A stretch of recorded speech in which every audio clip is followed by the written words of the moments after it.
What was the main cause of your squabbles in the early days? Oh, I don't remember. I'll leave that one up to you, George. I don't remember any squabbles. You don't remember anything, do you? No. It's an amnesia.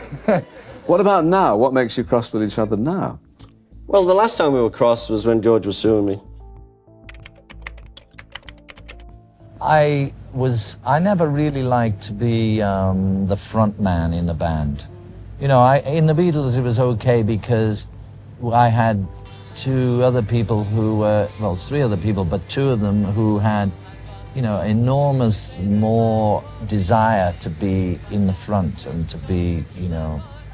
It was more difficult for me then to, you know, get in there, to do it. You know, it was the way the Beatles took off with Paul and John's songs, and it made it very difficult for me to get in. And also, I suppose at that time I didn't have as much confidence when it came down to pushing my own material as I have now. Being in a band is great part of the time and a pain in the neck the rest of the time. But, you know, it's good when you have a band, in as much as you work together closely all the time, and so, and you know, things are much quicker and easier maybe, but at the same time you can get stuck in a rut. How was it decided how many songs you would have on a Beatles album? Is it like just whoever decided the hardest? It was whoever would be the heaviest would get the most songs done, so consequently I couldn't be bothered pushing like that much. You know, it was just difficult to get in there, and I wasn't going to, you know, push and shout, but it was just over the last year or so we'd worked something out, which was still a joke, really. 3 songs for me, 3 songs for Paul, 3 songs for John, and 2 for Ringo. Were you held down by the other fellas? Well, very subtly, yes. Yeah? How would they do it? Not really. I mean, they didn't strap me down or anything like that. Yeah. But no, it was just the way things happened. You know, it started off. I didn't write. They wrote. Then I started to write, and it was sort of trying to push in a bit.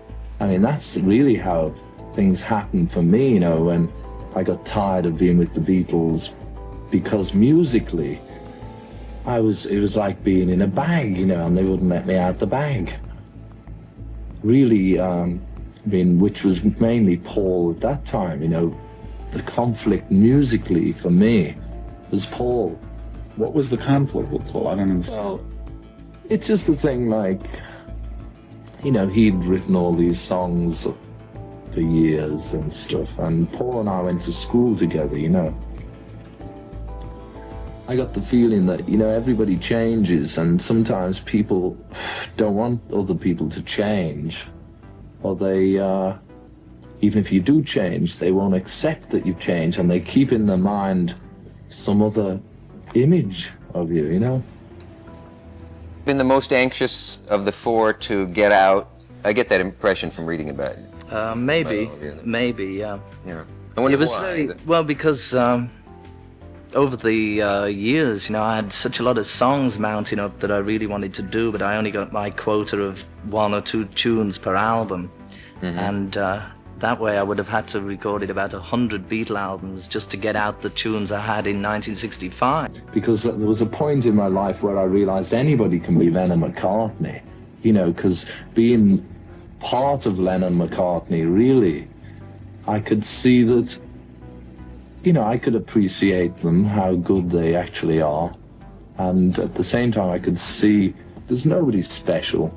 There's not many special people, you know, around. And if somebody else, if Lennon and McCartney are special, then Harrison and Starkey are special too. You know, that's really what I'm saying, is that I can be Lennon and McCartney too, but I'd rather be Harrison, you know. It's boring just going on and on and on, pretending that we're all happy. It's funny. I mean, we just wanted to be free as individuals. Who was the first to say, you know, I bet we'll break up one day? That this won't go on, that this is sort of a dream, that we can't all stick together? I don't really remember anything about the Beatle days. It seems like a sort of, you know, previous incarnation when I think about it. And a long time ago, like Yeah. another life. Yeah. Yeah. If you and John and Yoko do meet, though, you're not really No. gritting your teeth. No, we're good friends. Yeah. Well, all of that about her being the problem with the group, is that slightly silly that one woman could be so much of a problem? No, the group had problems long before Yoko came along. It was reported also that Yoko was quite instrumental in the breakup of the Beatles, the split. Is that true? It was splitting long before that, really. You know, I mean, just the pressure when we stopped touring we only toured 2 years, really, like I think 65 and 66 around the world. And it was just too much pressure. At the end of 66, we just decided, that's it. We'll just go in the studio and work there. We were doomed from the beginning because we were like monkeys in a zoo. And everybody needs space in order to grow. And I think that the public and the press split the Beatles probably more than Yoko or Linda McCartney. I don't know, I somewhat detected some kind of animosity between Yoko and Linda. Is that part of what it's about? Oh, I don't know. I don't think about it, you know.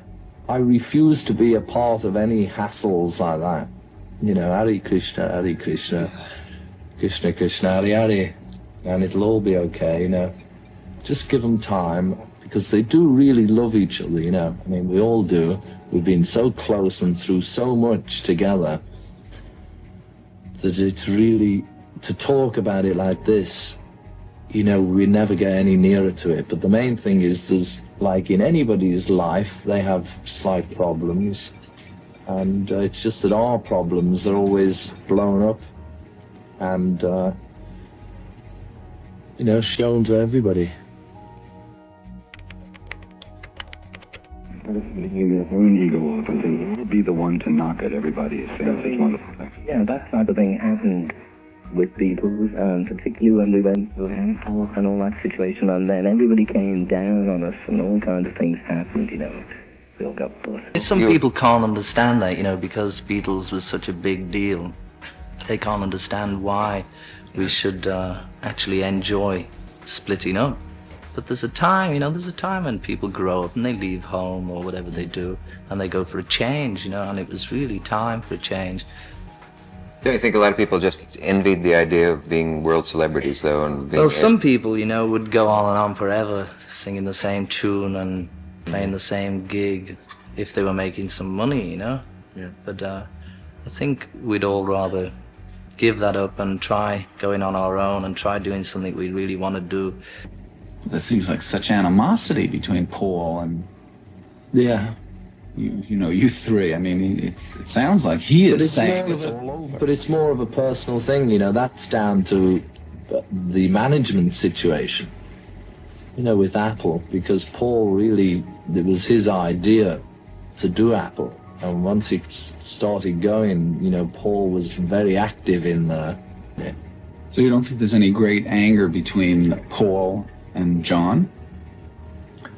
No, I think there may be what you'd term a little bitchiness. But, you know, that's all it is. It's just being bitchy to each other, you know. Childish. If there's anything you could change, looking back, if there's anything you could change, is there anything specific? You mean In your life so far? just in this sort of... In this time round?